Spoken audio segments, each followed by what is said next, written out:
If you're not chronically online, there's a completely different reality that I am living versus what you are living. If you just watch this TV series on Netflix, you'd be like, okay, things like seem more cute. Like, you know, there's a kid that he didn't know about, Ashley didn't know about, but like he came out, they told her it's a year end, they're still good together, like things are fun, things are fine.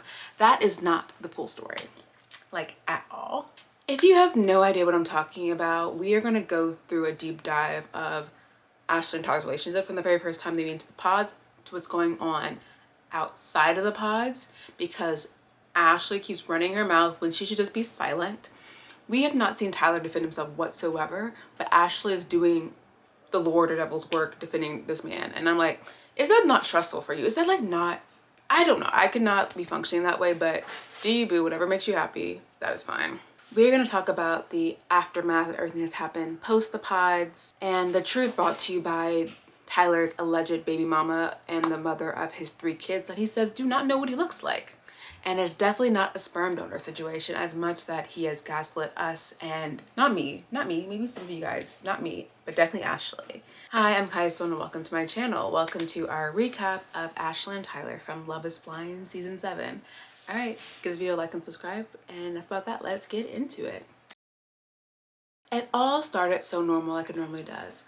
Boy meets woman in dystopian pods where you can't see someone but all you can do is hear them. And the only thing you have to go off of is what the other person's voice tells you, what they want you to believe that may or may not be true. And that's just what you'll have to deal with because it could all be a lie, but you will not know that and you're just gonna keep trying your best. We're introduced to Ashley W., a 32-year-old health and wellness educator describing herself as a mix of a really girly girl who loves to glam up and a tomboy who enjoys getting dirty and playing sports. Despite her feminine appearance, she's very adventurous and active. Bios are so weird because I wouldn't know that. Well, actually, no. Before their wedding, they do bungee jump or fly to plane, so I guess that's the one thing where we said she's adventurous active. Tyler Francis is a 34 and account manager and former military man. There are a lot of military people in this season. I guess DC, so sure, obviously. He's done searching for love in the wrong places. A lot of wrong places from what I've learned. Particularly in DC's status-driven dating scene. Known for his tender heart and love of humor, okay, Tyler's searching for a self-possessed woman who can match his energy and appreciate his passions. When we first meet them, they quickly bond over their shared faith. Like, I was going back and like watching their time in the pods. I didn't get much out of them. Like, thank you for allowing us this food stories, and be healthy enough to eat it. Thank you for waking us up today, allowing us to... I cannot tell you what their fundamental values were outside of faith or what their common interests are. I think Ashley doesn't have a good relationship with her father. I think that's like one of their bigger things, but I don't know why they clicked. I don't know. I was just happy to see Black love. Like, I love Black love. Like, it's beautiful, do it, but not for the sake of your own sanity. And I feel like that's sometimes a sacrifice that a woman makes just to say that she has a man. And I think that's definitely the case with Ashley. We are now at the stage where all the couples go to Mexico, and largely things are fine. Like, nothing particularly stands out to me from their time in Mexico. Things are easy. They're like having a good romantic connection. Can we make this work outside of the pods? That's the big question that all of these couples are asking themselves. If you're not familiar with Love is Blind, hopefully you are if you're here, but if you're not, when you get outside of the pods and outside of Mexico, they rent every single person who is a couple out of Mexico, like an little apartment. They get to live together. That way they're on neutral grounds for them to explore the relationship. Think about it like, I don't like to say summer's camp, or I feel like a school orientation, like the time before like the big commitment. You can say, okay, does this actually work for me? Do I want to drop out? Do I want to keep it going? Like, do I actually like this? The very first thing that we see them do is pray, which is always interesting to me because I'm not like used to seeing prayer on television, especially in a show like this. That's why I was also like so weird, so much like military content. But anyway, I digress. So they pray. I was watching the Nick Viall interview with Ashley, which I'll go into later. And one of the things that I took away from that is that Ashley was the more religious person in the relationship, and Tyler, I was like mimicking. I feel like sometimes like a fine line between like someone doing what you want in a relationship, between like being like a mimic and also doing it because they want to do something that they know that you would really enjoy and really love. But that's what Ashley wanted. Ashley wanted someone to pray, so he started praying to show her that, okay, I acknowledge that that prayer and Christianity and religion is important to you. So that's why we see a lot of that. So that's like a lot of like background to why it's there, but we're missing a lot of the context for why we see so much prayer things. I think that's kind of like makes it really weird to me personally, at least. They meet Ashley's dad, who Ashley, again from the Bio podcast, we learned has like one of those relationships I like to define as my dad is great. I like my dad. I love my dad, but he is not a father. He is not a dad. He is like a father more so than a dad to me. And some people, like, if you've never gone through any issues with your biological father, the guy who was involved with creating you, it's kind of hard to explain. I think when you think of like a father or a parent, you think someone who has like unconditional love for you, is always there for the highs, for the lows, who's very supportive of you, like you know where they are. But if you don't have that, he's literally just the man who gave birth to you. And sometimes you have the great moments. Like I with my father, I love him so much, but we had like a lot of hard times where I feel like he wasn't a dad to me most of my life. So that's kind of having to like show like the perception of changing the relationship dynamic you have with your father. And that's kind of like Ashley was talking about when she says that they had some hard, rough times, but they are good now. They are good now because she has a different perspective on what he can be to her, and she's kind of let go of the typical traditional dad values and dad like viewpoint on herself. That was actually kind of really hard to say. I don't know if anyone like has like those feelings about their father, but yeah, it's like something I feel, but it's just very, very interesting. He does talk about how Tyler makes Ashley happy, and does ask Tyler what about Ashley makes him happy. The one thing I took away from this is that like a lot of things that he was saying initially were things about how like how Ashley made Tyler feel versus how like Tyler felt about Ashley. And that's always like something I'm like really having my ear picked up when I'm like, because it's very easy to say that you love what someone does for you versus actually loving who they are. Because the moment they stop doing that, it's like their love, you're gonna hate them. That's very things like love is conditional to me. I just want to throw this in so we all have our ears like peaked. Is Ashley's dad says to Tyler, "Are you ready to have kids?" And Tyler is like, "Yep, I'm ready to have kids." Of course you are. Of course you're ready to have kids. Another thing that they typically do is that they show each other like each person's apartments, because that kind of gives you like the viewpoint of like, okay, what is this person's like lifestyle really like? Because if someone came up to my apartment, they would see me with the queen bed that does not fit in my room, and I have like 3 roommates, and I live in Brooklyn. That's what you need to know. And I feel like it gives you a lot of like insight to who those people are. Like with my Tim and Alex video, you can clearly see that Tim was a neat freak with a very nice apartment. Ashley was a freaking mess who did not take the time to clean her apartment knowing that she was going on television. Like those are the kind of things you get to pick up on that vibe, but we don't get that with Ashley and Tyler. Another thing we don't get is Ashley's mother or anyone else in a family meeting Tyler, or even meeting Tyler's family. I'm sure it all happened, but we just don't get to see it on camera because it might seem like nothing bad happened. I do think we needed to know as viewers that Tyler did meet someone from Ashley's family, and that Ashley has relationships with her dad, which I think kind of impact her view on marriage and what a father should be. Things seem so good, so fun. We are like so close. We're like, okay, we're definitely going to be making out of this. 13 days before the wedding, Netflix made sure to properly tell us 13 days before the wedding. We see Ashley and Tyler pensively sitting, like so pensive. I'm like, what the F just went on? It looks like that we were joining them like mid-conversation. Of the hard, heavy stuff happened off camera, and I will sprinkle in tidbits from my Herb and McBio's podcast. I don't know if I'm gonna do a whole separate segment, maybe I will. But we learned from background is that they were out drinking the other night with Nick D. Things were all loosey-goosey. They get back home and Tyler's pressed. Tyler is stressed. He's like, I have something I need to say to you. And she's like, okay, what? She's like, is it that you have STDs?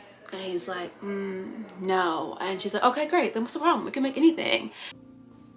I had a very close friend. Her and her wife wanted to have a baby, and they couldn't afford sperm donor. Do the kids know what you look like? I don't think so. And she's like, is it you have kids or something? And he's like, yeah, I have kids. And she's like, what? Because we've had multiple conversations talking about kids. We've been talking about our own kids, we've been talking about our future kids. We've been talking about like so many things about kids. Okay, kids have come up. Sex is not, but kids have come up. And so you're popping at the wall and telling us I have kids. That's crazy. So she's really upset and pissed. They have a whole conversation for like hours off camera. Her mood and vibe shift. And so why we see this being staged is that they felt it was gonna be weird to not have, since that conversation took place off camera, because they're not being followed 24/7, that a lot of context would be missing. So they called production and was like, hey, we're gonna have a conversation. Please come to the apartment. Also, Nick Viall's podcast, we learned that Ashley had moved out that night, went back to her own place, so they weren't even in the same place anymore at that point. She had removed herself from the situation. One of the things that's like very first sign, if you're like very new to the conversation, was that she was saying that like this was not them. They had so much openness and communication in the pod, so it's very surprising that this is being sprung on her.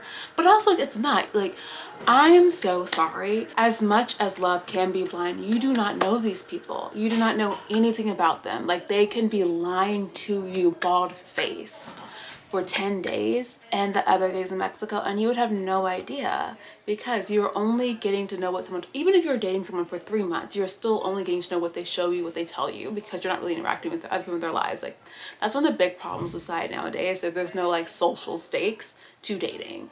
So like, I don't think it's that crazy. I guess if you're really in love with someone, I guess it does feel crazy to you, but like, it didn't feel that crazy to me, because like, that is such a possibility. We've seen relationship after relationship after relationship after fail from all these seasons who felt like things are so great, they were so good in the pods, but it was just a different person outside the pod. Because yes, you are a different person outside of the pod. Let me come back down to earth. So what we learned is that Tyler has 3 kids, 1 son and then a pair of twins. Wild. Ashley hits the pods. Okay, podcast, not the pod. I want to talk about one that I watched full front is through the Nick Viall podcast. It's about an hour and a half of things, so I'm going to go through this fairly quickly, but some of the highlights were the first being that Ashley did not know what Love is Blind was. That was wild to me. Like, in this day and age, you don't know what Love is Blind is. I just didn't watch reality television, but like, I feel like everyone has heard of Love is Blind, so I don't know if I believe that too much. But she applies. She didn't have too much time to do any more additional research on the show, because you find out that you're on so quickly. She raises that her relationship with Tyler in the pause was very strong, and how she was like the one who showed him, or religion was so important to her. So much so that her wedding day, one of Tyler's military friends mentioned that it's really nice that Ashley brought Tyler back to Christianity, because that's something that was lost. Again, that was cute.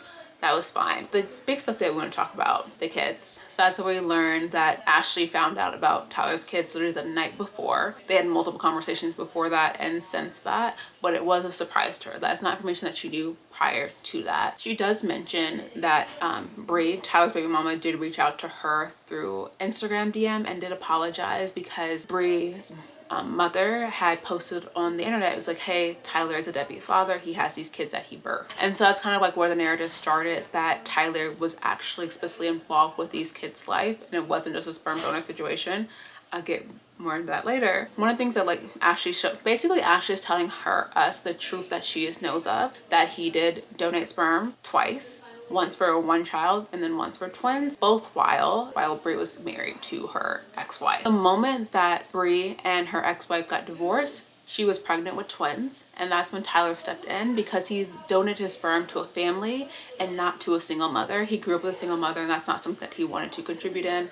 And I think that's a nice narrative. Even when I go into like the Bree side of things, that's still what she says. I don't think there's any hate that he should be deserving of on being the level of involvement that he wants to have in these kids' life. I think the kicker is that he chose to and was vocal to Bree about, once he got on Love is Blind, that he was gonna be taking a step away from these kids' life, because he did not want to ever sign up for being a full-time father. That's not what he signed up for at all. And he tells Ashley that he had not spoken to her like a year before the show had started, so that was completely separate out. So that was a flash course on the Nick Viall podcast, if anything else that comes up, but those are the key things that resonated to me that I wanted to talk about. And actually, after watching, I watched the Bree interview before I watched the Ashley interview, and honestly, I kind of see where Ashley's coming from. I kind of see how she felt that she knew all the truth that she had, and if there's something she doesn't, like, she's just willing to let that go, because it's gonna be very hard to get a pure truth at this point. I mean, like, if Bree and Tyler were actually having sex and they created the kids that way, she will never know, because the kids are biologically there. So it's just like a lot of things. And then like, if something comes out more, Ashley can make her own decision, but I think that's just something that we have to like let her do and let her accept.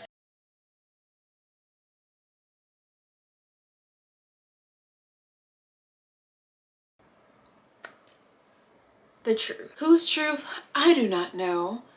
I don't know I'm invested in this, but the very first truth I'm going to be talking about, because that's the first truth I experienced, so we're going to go into like how my thoughts and views have changed, is about Tyler and his baby mama Bree. So she went on the podcast with Jessie Woo and Ricky Towles. I will tag them below. Incredible work. I cannot do it. I do not have it in me to be fully invested.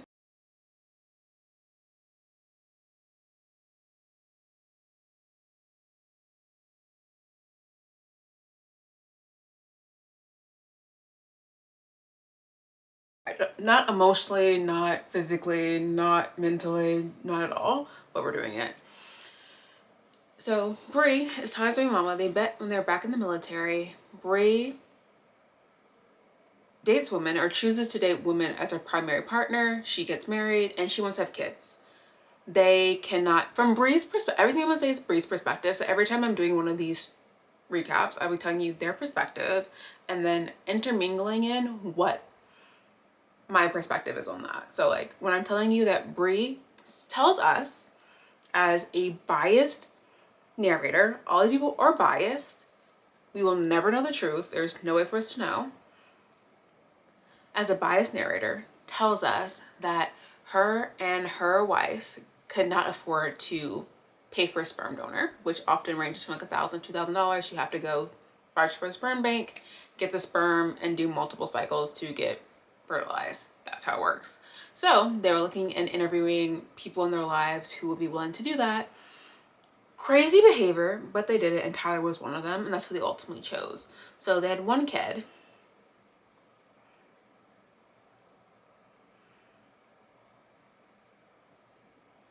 Named Cairo. They did not need a father figure for the kid, so like it was purely like, you will help with this, this is out, this is done. Great. But Bree's ex-wife, which we learn in another video that she does with Jessie Woo interview, is that Bree left after Cairo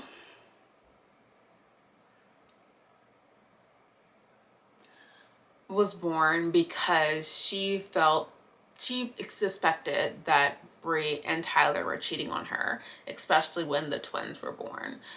But how Bree tells it is that like that Bree's wife leaves her and alone. Tyler sees this and Tyler is like, wow, crazy. I never thought in the world where like 50 to 60% of couples get divorced that I'd be donating my sperm for a child, getting a child raised who's now being raised by a single mother, and I was raised by a single mother. That's crazy. This is why you don't know the freaking kids, because that of course could happen. That was always a possibility. So he approaches Bree and tells her, you know what? I'm gonna be more involved now. I'm gonna be more involved in this kid's life. This is not what I signed up for. A donor initially for Bry's first child after they tried for multiple months. And when Bry's ex-wife left and moved to California a couple weeks after Kyra was born, she wasn't planning on needing a father figure to step up because, like she said, she was planning on raising this child with a woman. She never asked Tyler to step up. She never implied that he should step up. Tyler texted her and asked and said, basically, I never wanted you to raise this child as a single mother. Can I step in? Bry thought on things before making any agreement with Tyler, went over all of the expectations that she would have for him, because this would be his first child. She's like, I would expect you to spend time with them. I would expect you to be around. I would expect you to do X, Y, Z. And he agreed. She sat on it for a couple days and said, okay, you can step in to be Kyra's father. Bry also clarified that her and her ex have no legal documentation of their custody agreement, but her name is on the birth certificate because they were married. As for Tyler's involvement, he went to Louisiana where Bry was on maternity leave in November of 2017, just a couple weeks after Kyra was born, right after he'd asked if he could step in. And then for games, there was a period of time where they did live together. So as for Ashley saying, Bree and Tyler agree up front because Bree's like, if you're going to be involved in these kids' life, you're going to be involved. You just can't be like you can't just be doing what non-emotionally intimate situations, like what happens in the Ashley Biofiles like podcast. No, you cannot. And so he gets more involved. So much so that they end up living together. Ashley says that they just lived in the same building. Bree says they lived together. I'm sure someone did the research, but my most places don't record the apartment number. It's usually just like what the location is, so that could still come back as being accurate. So they're spending more time together, and they start being intimate per Brie, so much so that they result in a pregnancy of her twins. This was not a in vitro situation. This was not a sperm donor situation. Brie's ex was out of the picture at this point. Per Brie's ex-wife, she was not out of the picture yet, but she became out of the picture because she realized that Brie got pregnant with twins. This is all drama. This is literally all drama, and that's what made her exit. So the fact that Brie is single, raising 3 kids alone, is because Brie's ex-wife was in a abusive relationship to her, and I found out that she was cheating on her with Tyler because their multiple attempts with trying to do the whole sperm donation thing didn't work. So she was like, how all of a sudden are you pregnant? What happened? Brie admits that she was physically intimate with Tyler to create these kids. Tyler denies this so much. Tyler denies this. And they basically co-parented these kids for a bit. Brie, initially, they're expecting talking about like doing, not going through with having the twins. But once Brie realized that she was having twins, she realized she cannot do that. Tyler was like okay with this, and they decided to proceed as is with his involvement. Ashley admits that she has seen the birth certificate for the first kid that says the ex-wife's name, but she's not seen the birth certificate of the twins. And I feel like that would be a lot of the mystery, because I feel like that probably does say Tyler or blank, which gives us everything we need to know. And that Bri personally doesn't blame Ashley went their separate ways because Bri felt like Tyler could.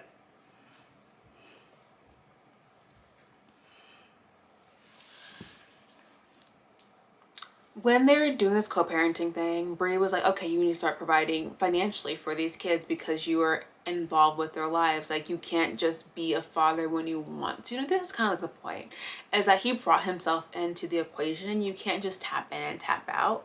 She mentions that there were multiple times when Tyler was dating other women where she would just not hear from him for months. Like, the kids would not see him because he would claim that he is single, that he claims that he has no kids and wants to restart and redo everything. That's kind of what we're seeing with Ashley here, where he just was hoping to erase and restart. And you can't do that because either way, you don't need a sperm with someone you know. What? New outfit, new day. It's been taken. This is a developing story, a constantly developing story. So where we left off, Brie and Tyler go no contact in 2021 because they have disputes over child support on Tyler's side, because he says he wants to be involved. He tried to claim these kids on his taxes one year, but then refused to pay child support, and she was like, no, we're not having that. So they go no contact. He comes back into their lives and explores that things are good, things are better, and like, I think she said like December of 2022, and things are good. They're in like an even kill terms. But then he is applying for the show, and he tells her, oh, I'm applying for Love is Blind. So they are in contact up until he leaves for Love is Blind. She shows proof of her text message conversation. They're clearly texting. They're clearly in communication. And he makes a joke about, wouldn't it be so great for you and the kids to come to the wedding? He tells her that he's actually one of the people that are being followed. This is completely in contrast to what Ashley says on her interview with Nick Viall, where she says that Tyler has never interacted with her after he went on Love is Blind. But he obviously has. One of the things I thought was really interesting here, so apparently Tyler has a big habit of lying about having kids, or saying it's only a sperm donor situation, to his exes, to one point where he went to Brie's like baby shower and invite for the twins. So he literally knew he fathered, and with his fiance at the time, because Tyler's done this before, and like lied about it. So like there's just so many things that he has lied about from what I understand. So Brie goes on to say that like it was very surprising for her because she would never let him back in her life if he knew he was going to go no contact, because in her mind she thought like he would go on the show, they would come back together, the kids would be there, and like it'd be a nice blended family vibes, but that would not happen. He ghosted her. He ghosts her and the kids. He has not interacted or seen the kids since before he left for Love is Blind. That is something he tells Ashley. That's something that Brie confirms. He has literally said that those are no longer his kids. He is off of them and he's moved on. But this was really upsetting for Brie because like, she found this out from watching the show, because Tyler, as we all know, says he does not have any children. He does not say it's a sperm donor situation, but when he does talk about it, he said that it is a sperm donor situation, that he has like does not know what those kids look like. He says all of these things to insinuate that he has no relationship with these kids. So Bree saw this like we all did, and initially did a few posts on social media to say like, no, that's completely false, that is inaccurate. I think initially Bree's mother came out on Facebook or something about like, whoa. Where we kind of like, that's pretty much the gist of it, but we're end up wrapping up with Bree is that she mentions that Tyler is in contempt of court because he is literally on the birth certificate for the twins, and he has acted in a father capacity most of these children's life. So she has sued him for child support, and he's not made any payments. The court has agreed that he should make payments, so he owes like back child support, and like they're now went to court to have him be in contempt of court, meaning that he's not delivering on his duties as previously assigned in prior court agreements. Turns out that Tyler has this whole track record of owing a lot of women money. Like, again, light skin guys. That's what I have to say on that. All right, that's the Bree drama. So that's Bree's side. Now let's get into Ashley's side.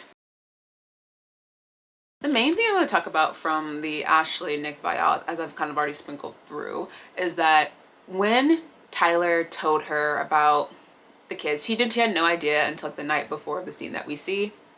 This scene, and she knew that he was acting weird because his vibe was, he was like, oh, those kids probably don't know what they look like. Once she saw that, she was like, okay, this man is like lying to me. So that's the point where she knew he was lying, and she had a long conversation with him to talk more deep into that. And that's when he told her that he just didn't want it to come out on the public that these kids existed. He did that so incorrectly though, because he could have just said in the pods, again, okay, maybe not in the pods, but when they're in Mexico, like one of their private moments, been like, oh, I have something to tell you. There was just so many times that he could have told her, and he kind of took away her right to be able to say no effectively, because maybe she wouldn't have chosen. Like Ashley literally says that there was someone else in the pods that had kids. They weren't even far in the relationship, but that was something for her that was immediately like no. And she had known about Tyler, she probably would not give him the chance. So like Tyler knew what he was doing. Tyler literally knew what he was doing. Ashley mentioned the fact that Bree sent her a text message apologizing for everything, but Bree says that she sent that thing just so she knows that, like, because she's in her mind, Bree's mind, she thought that Ashley wasn't complicit in a lie, that she was just finding out things in real time. So that's where she was coming from, that place, that knowing it's hard for her, it must be really hard for Ashley. But no, Ashley swears up and down that the relationship is good, that she is so smart and she is so strong. This was actually filmed before the reunion, so that's kind of why they touch on some things that we might not. That's why they touch on things a little bit more in depth that aren't reflective of like the current thing. After hearing her talk, I am more understanding of Ashley. She felt that she has the knowledge that she can. And I think when you choose someone, you choose to fall in love, you have to trust them, and that's what she's doing. It's sad that and unfortunate that this is such on a public scale, because I think in their just normal regular people, I think they've gotten through this much quicker, easier, and moved on to this life. Tyler would not be involved with his kids. Ashley they would have kids in their whole life, and that'd be the vibe. One thing I cut this up. One thing that Deshawn, Bree's ex-wife, does touch on in her own little interview, everyone was coming out the woodwork here, is that Bri was abusive, and one of the reasons that she left Bri. One of the things I do want to talk about the Deshawn interview, because everyone was coming out the woodwork with all this, is that one of the reasons that Deshawn left Bri was because she had a feeling that Bri had been cheating on her. She always felt that her relationship was like Tyler was a little bit too close, a little bit too sketchy. They had tried to have multiple like sperm sessions where it just was like their method was not working, and so she was like, that was not a failure but the twins. So that's why when she goes on a trip, comes back, finds out that Bri is pregnant, she's like, wait, how did that even happen? And that kind of for her put all the equations in the math together that like Bri was cheating on me. Bri admits that, well, Bri doesn't say she was cheating, but timelines, people's perspective. So that was the main reason that Deshawn left, was because of the cheating, not because she didn't want to care for those kids. And as Bri mentions, Tyler is the father on the birth certificate, so that clearly shows that it was not a sperm donation situation.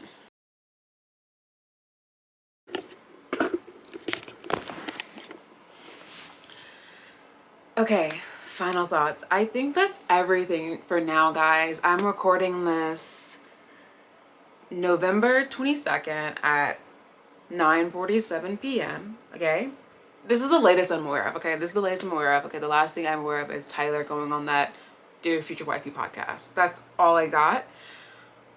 Maybe there might be some things I will insert as I'm like editing the video because it'll always take me a few days, but that's a wrap on this. I will maybe do like another part if need be, but hopefully you guys enjoyed this video. Give us a like and then subscribe. It inspires me to keep on making more content. I always say this, but I'm always trying. I'm a human. I'm trying my best. Yeah, I think I've said all I want to say. I hope the best for Ashley. I can't say I hope the best for Ashley and Tyler. There was this joke TikTok about her, like people thinking that she was pregnant. She might be. I would just be very, very concerned about choosing to have a kid with someone who is willing to pop in, pop out of the life of their children, who is known to have caused lies to many of his ex-partners. This isn't an isolated incident. We can say Bri is crazy. His other exes who have started to come out who have said similar things about him. I just would just be very concerned. I hate Love is Blind. I do not like Love is Blind anymore. I do not enjoy Love is Blind. I'm looking for other things to watch. So if there's anything you want to see for me to review or comment on, please let me know down below and I'll give it a shot. All right. Bye, guys.